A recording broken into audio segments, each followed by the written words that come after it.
Hello, everybody, and happy holiday for those of you or whom are celebrating or in their celebratory mood.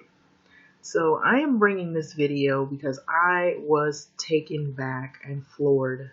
Yes, I will say floored from the video, or I say the commentary or the criticism that Lizzo received. So this video here is about Lizzo fires back after Critic says her popularity is due to obesity epidemic in America and compares her to a slave.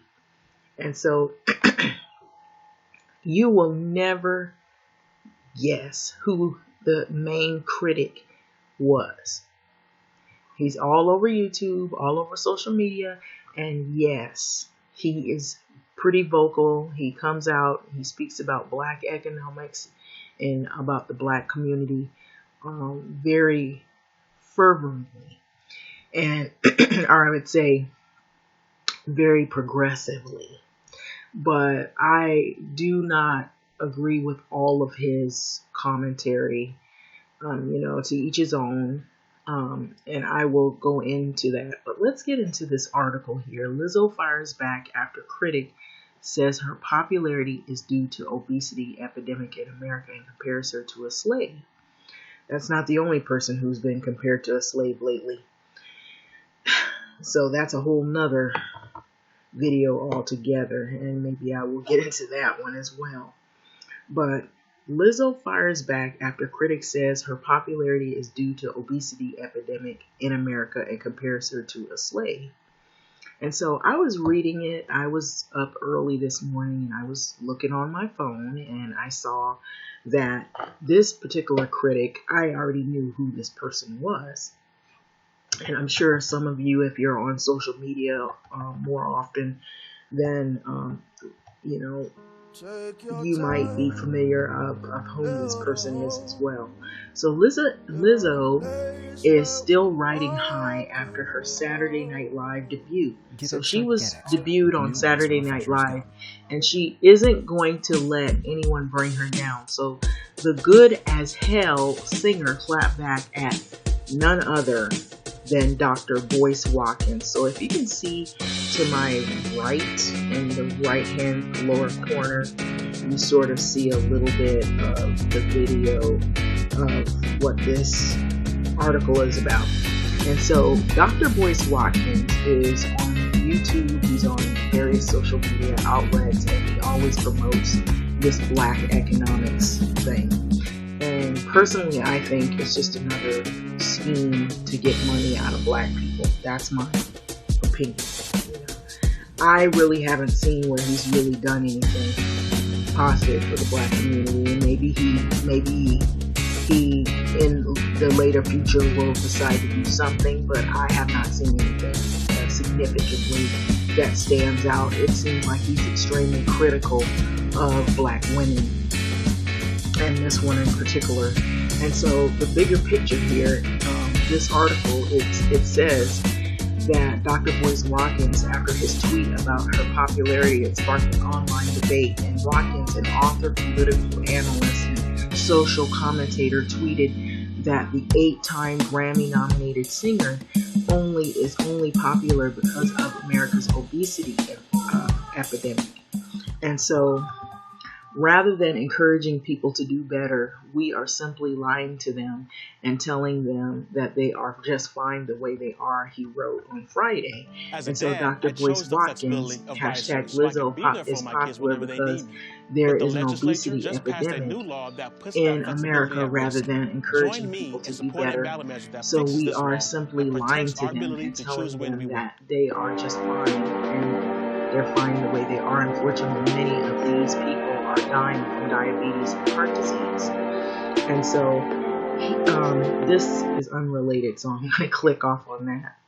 And so this is Lizzo, for those of you who, if you're not familiar, now it's going to switch off because I clicked on the wrong thing, something having to do with Miley Cyrus. So we're not talking about Miley Cyrus, we're talking about Lizzo right now.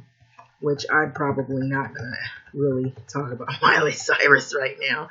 But I was trying to click off on this, see if Unreasonable. I can get out of here without messing up.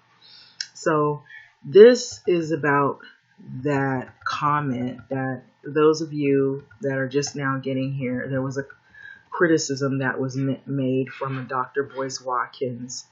And it was towards Lizzo, the popular artist. And Watkins followed that up on Sunday with a critique on her SNL performance. So she was on SNL and she performed, and he wrote, "Watching Lizzo sing about the joys of being fat and raunchy makes me think of slaves performing for Massa and his friends on the plantation." So Dr. Boyce made these comments. Watching hashtag Lizzo dress up in all Gucci on SNL singing about the joys of being fat and raunchy makes me think of slaves performing for Massa and his friends on the plantation, and we are here to serve you in every way imaginable. Just keep bringing them biscuits. And so that was pretty much the comment that he made. So other people clapped back and made their response. So by Monday, the 31-year-old Truth Hurts singer had enough. And so she responded. And so I'm popular because I write good songs, and I'm talented and perform high energy hour and a high energy hour and a half shows, and it's filled with love, she replied, quipping.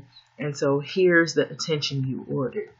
And so feeling good as hell, this is at Lizzo. And so I'm popular, and that's her comment back to Dr. Boyce Watkins. I'm popular because I write good songs and I'm talented and perform high energy hour and a half shows filled with love. The only person who needs to do better is you. So keep my name out of your mouth and look in the mirror before you come for me.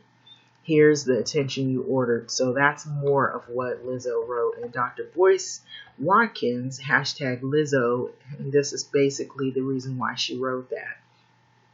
And it says, Lizzo's popular because there is an obesity epidemic in America. Rather than encouraging people to do better, we are simply lying to them and telling them that they are just fine the way they are. Unfortunately, many of the people are dying from diabetes and heart disease.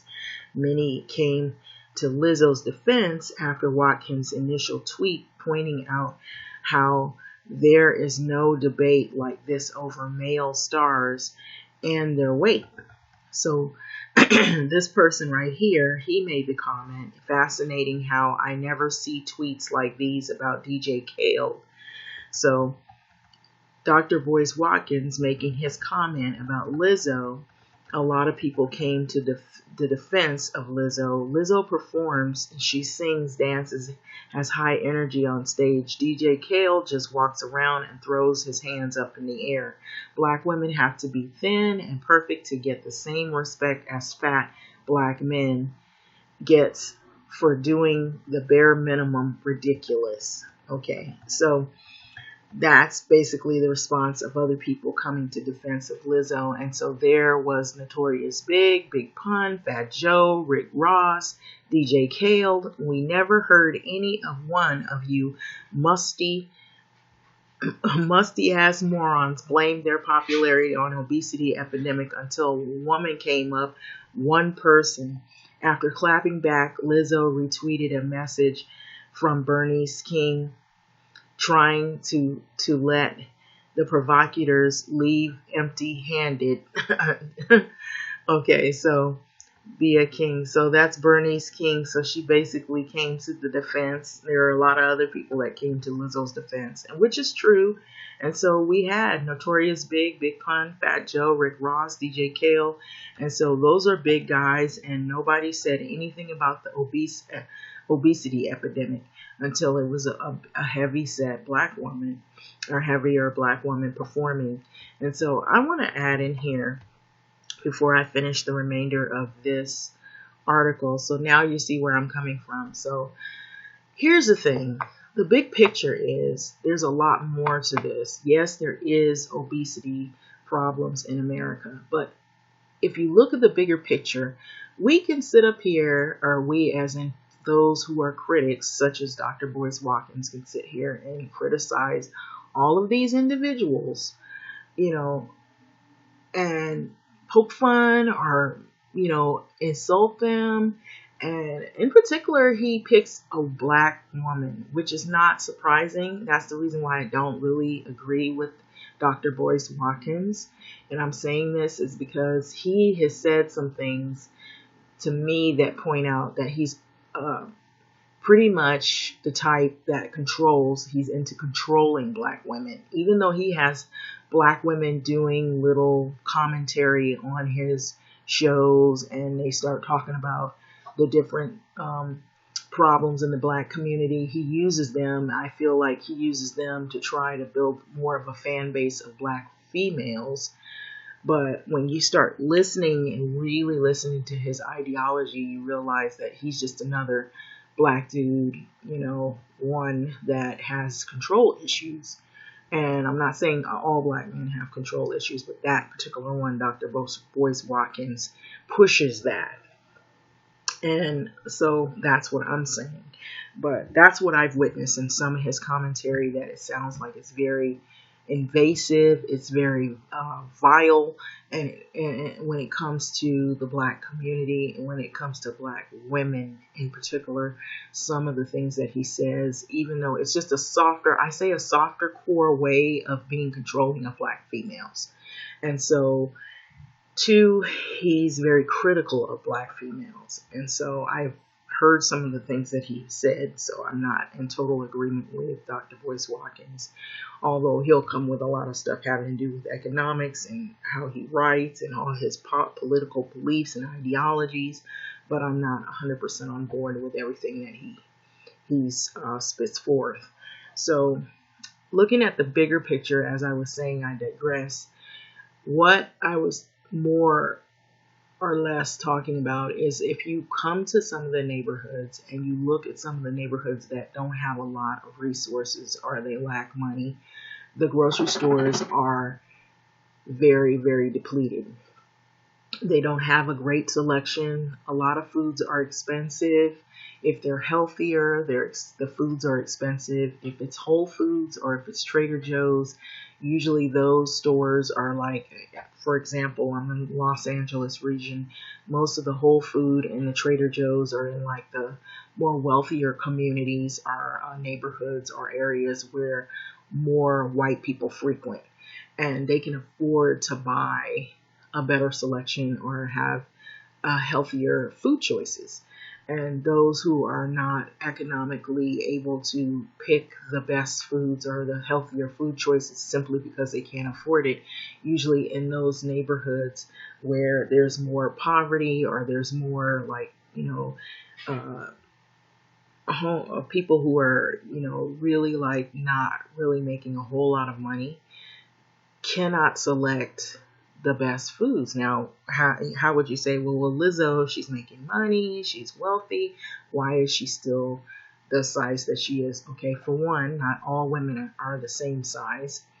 Every woman is not going to be built like a pencil, and it's unrealistic. It's not realistic to expect one woman to have the same body shape as another woman. I come from a time where in the magazines, women used to look like a railing. They used to starve themselves. They used to binge on food, and then they would vomit, which is bulimia, and you would see a lot of anorexia, and that was a big thing. And I think it probably still happens, but now that we have people like Lizzo and then some other people, they're promoting more, not body shaming, but more feeling good about yourself and who you are. And if you decide you want to lose a few pounds or more, that's a decision that you make because you want to make it, not because you feel pressured from the media or from magazines, because you see these women that look like they're starving to death, that you should lose all of your weight and eventually end up in the hospital, maybe even kill yourself. Or, because there was a time, I believe it was in the 70s and 80s, where women were using all kinds of diet pills They were starving themselves. These were like models. They would be in the magazines. They would always put out these magazines where models were like waferly thin, and thin was always in. And so that's a time that I grew up in, and I remember that all full well, and how some women, when they came out of that, some women didn't come out of that well. Some women ended up killing themselves trying to be waferly thin, or they ended up with a disease called anorexia nervosa. And so that I'm putting that out there. And so yes, that can happen also in communities where women, if they feel pressure to lose weight, even if it's a woman of color and she feels pressure to lose weight, even I think Tyra Banks had talked about this. You know, she said how what she had experienced when she was modeling, and how she tried to pull away from some of those really strict diet regimens that some of the models had back then, where they had to like really like deplete, like cut all of their carbs and basically eat next to nothing almost, and really like be like super restrictive of what they eat and count their calories and what they drink. And you know, food was like the enemy, and so you couldn't eat certain things. And it's not even just in the modeling industry that it was a big thing. It was also in the sports world. I remember that even happening with women who were gymnastic athletes, where they had a strict diet regimen that they had to follow. And women who were working on airplanes as airplane stewardess, you couldn't be a certain weight, because if you were too heavy, you are not going to get the job as being a flight attendant, a stewardess. And you had to look a certain way. You had to have a thin body, a thin waistline. And so there's a lot of pressure on women that I don't even think men even realize, all of the pressure that some of the women have had even from before. And this new generation, you may not know this, but I'm putting this out here so that you know that there were a lot of things that happened at one time where you could not be a certain weight. Even on airplanes, they have rules about how heavy you are, and if you take up too many seats, that you have to pay more or extra to fly on that plane because of your weight. And so a lot of people don't realize how deep this is. So it isn't just about finger pointing and blaming people for what they look like, but you also got to look at what neighborhoods people, their culture, what they grew up with, what they saw, what they experienced in their lifetime, what they might have saw somebody else's experience. There's this thing that they called slut shaming, body shaming, and that was happening all on social media. And so I think the reason why she's showing herself as who she are, as a positive, a female, that even if you're not waferly thin, even if you're not like a size 4, I think what was the size that was the ideal size of the woman? Supposed to have blonde hair, blonde eyes, and be a size 4 or size 2 even. I think like really waferly thin. And so it was even not only just the race of it, it was also how big you are, how small you are, even how small your feet are. Even some sizes of clothing, like if you wanted to buy certain clothing, they don't make it in that person's size. If you're able to get in a size 2 or a size 4, then they make it just for those people that are super skinny. And so everybody is not super skinny. It's unrealistic to assume that everybody is the same size, the same weight, the same eye color, the same hair color. So it's unrealistic. And people that do that, there's something actually wrong with their thinking, and that's a personal issue that they have to work on. And so a lot of women that come from that time where it was okay for them in their mind, they thought it was okay to eat a lot of food and then vomit, or be bulimic, or be anorexic, or take diet pills and starve yourself. And it wasn't like fasting for some type of religious purposes. It was fasting indefinitely. So every time they look at food, food is the enemy, or they would look in the mirror and even though they might look like almost maybe 100 pounds, they thought they saw 200 pounds.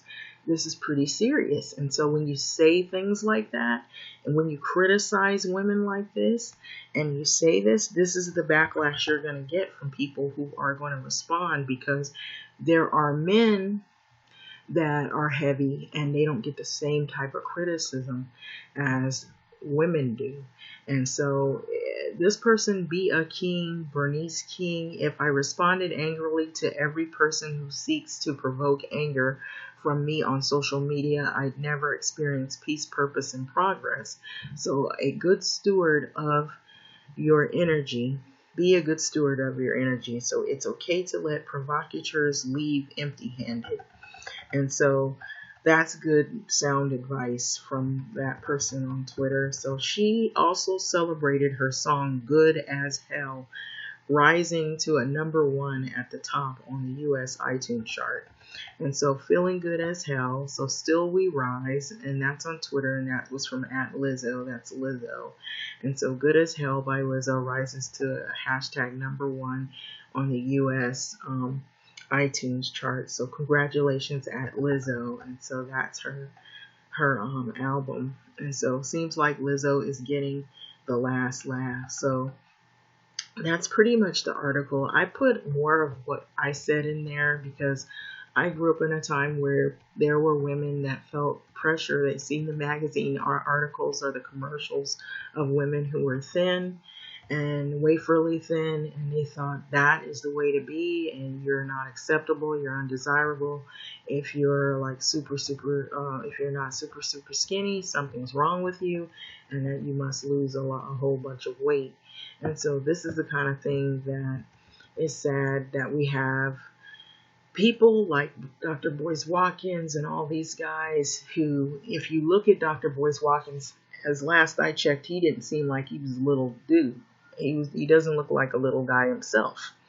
And so for him to be making these comments, it just seems behooving. It's like, how could you, like, that's why I understand why she said, you need to take a look in the mirror. And she did say that, so that's not coming from just me.